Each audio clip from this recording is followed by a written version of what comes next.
मोहित अपने दोस्तों के साथ शहर से वापस गांव आ रहा होता है कि उन्हें गांव पहुंचने में शाम हो जाती है। तभी मोहित अपने दोस्तों से कहता है, अरे सुनो दोस्तों, हमें गांव पहुंचते पहुंचते रात हो जाएगी। तो क्यों ना हम अभी यही रुक जाए, सुबह होते ही चले जाएंगे।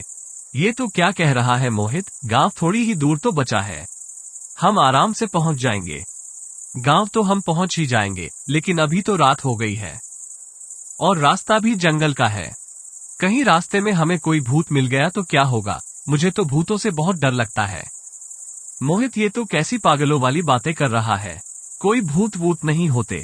अब चल, हम सभी आराम से गांव पहुंच जाएंगे। मोहित अपने दोस्तों की बातें मान लेता है और वे सभी अंधेरी रात में जंगल के रास्ते से गांव की ओर जाने लगते हैं। जैसे ही वह बीच जंगल में पहुंचते हैं तो उन्हें किसी की कुरानी की आवाज सुनाई देती है। तभी मोहित अपने दोस्तों से कहता है, देखा, मैंने कहा था ना, रात के समय जंगल के रास्ते जाना ठीक नहीं है। हे भगवान, पता नहीं अब क्या होगा। अरे ये तो क्या कहे जा रहा है, ये किसी जानवर की आवाज होगी। चल अब तो डरना बंद कर और जल्दी से गांव की ओर चल। फिर वे सभी गांव की ओर जाने लगते हैं कि तभी उनके सामने एक भयानक भूत आ जाता है और वह कहता है, नहीं छोड़ूंगा, किसी को जिंदा नहीं छोड़ूंगा, मैं सबको मार डालूंगा। कई सालों बाद मेरी नींद खुली है, मैं अपनी प्यास तुम्हारे खून से बुझाऊंगा गांव वालों। नहीं नहीं भूत जी, हमें छोड़ दीजिए, हमने आपका क्या बिगाड़ा है? भगवान के लिए हमें छोड़ दीजिए। भूत उनकी एक नहीं सुनता और उनकी खोपड़ी काटकर उन्हें खाने लगता है। किसी तरह मोहित वहां से अपनी जान बचाकर गांव की ओर भाग जाता है। गांव पहुंचने पर मोहित गांव वालों से कहता है, बचाओ बचाओ, कोई तो मुझे बचाओ, वो शैतान मुझे मार डालेगा। उस शैतान ने मेरे दोस्तों को भी मार दिया है। तभी कुछ गांव वाले मोहित से कहते हैं, क्या हुआ मोहित, तुम इतने डरे हुए क्यों हो? और कौन सा शैतान तुम्हें मार डालेगा? सरपंच जी, वो जाग उठा है, वो जंगल का शैतान अब जाग उठा है। उसने मेरे दोस्तों को भी मार दिया है और अब वो सभी गांव वाले को भी मार डालेगा।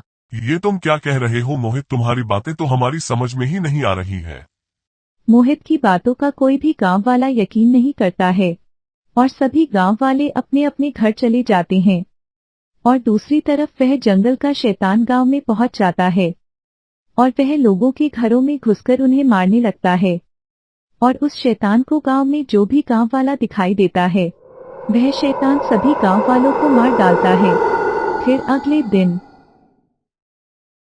देखा सरपंच जी, मैंने कल रात सभी गांव वालों से कहा था कि जंगल का शैतान जाग उठा है, लेकिन किसी ने मेरी बातों का यकीन ही नहीं किया। हाँ मोहित, तुम सही थे, लेकिन अब हम उस शैतान से कैसे छुटकारा पाए?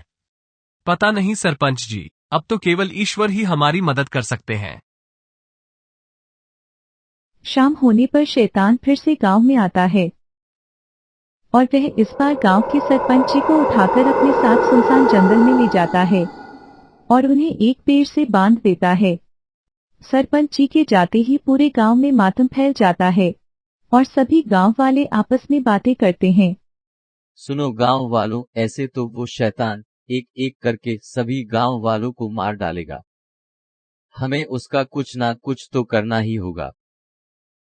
लेकिन भाई, हम उस शैतान का क्या कर सकते हैं? वो शैतान हम सभी को एक ही बार में मार डालेगा। तुम सब चिंता मत करो, मैं एक बाबा को जानता हूँ जो हमारी मदद कर सकते हैं। चलो मेरे साथ। फिर सभी गांव वाले मिलकर बाबा जी के पास जाते हैं। आओ बच्चों, मैं जानता हूँ कि तुम यहाँ क्यों आए हो। तुम्हें वो शैतान परेशान कर रहा है। हाँ बाबा जी, आप ठीक कह रहे हैं, कृपया हमारी मदद कीजिए। इसमें मैं तुम्हारी कोई मदद नहीं कर सकता। वो शैतान कोई आम शैतान नहीं, बल्कि बहुत शक्तिशाली शैतान है। लेकिन बाबा जी, अब हमारी मदद कौन करेगा? हम तो यहाँ आपसे ही उम्मीदें लेकर आए थे। अब तुम्हारी मदद सिर्फ ईश्वर ही कर सकते हैं, क्योंकि उस राक्षस को ना तो कोई आदमी मार सकता है और ना ही उसे किसी हथियार से मरा जा सकता है। तो अब तुम्हारी मदद केवल भगवान नरसिंह ही कर सकते हैं। फिर सभी गांव वाले भगवान नरसिंह की मूर्ति लेकर जंगल की ओर चल देते हैं। बीच जंगल में उन्हें सरपंच जी एक पेड़ से बंधे दिखाई देते हैं। और वहीं पर शैतान भी खड़ा होता है। आज तुम सब गांव वाले एक साथ मरने के लिए यहाँ चले आए। मैं किसी को जिंदा नहीं छोड़ूंगा, तुम सबको मार डालूंगा। वो तो समय ही बताएगा दुष्ट शैतान कि कौन मारता है। फिर गांव वाले भगवान नरसिंह की मूर्ति को आगे कर देते हैं। मूर्ति चमकने लगती है और उसमें से एक शक्ति निकलती है जिससे शैतान जलकर मर जाता है। फिर सभी गांव वाले सरपंच जी को वापस गांव में ले जाते हैं और सभी खुशी खुशी रहने लगते हैं।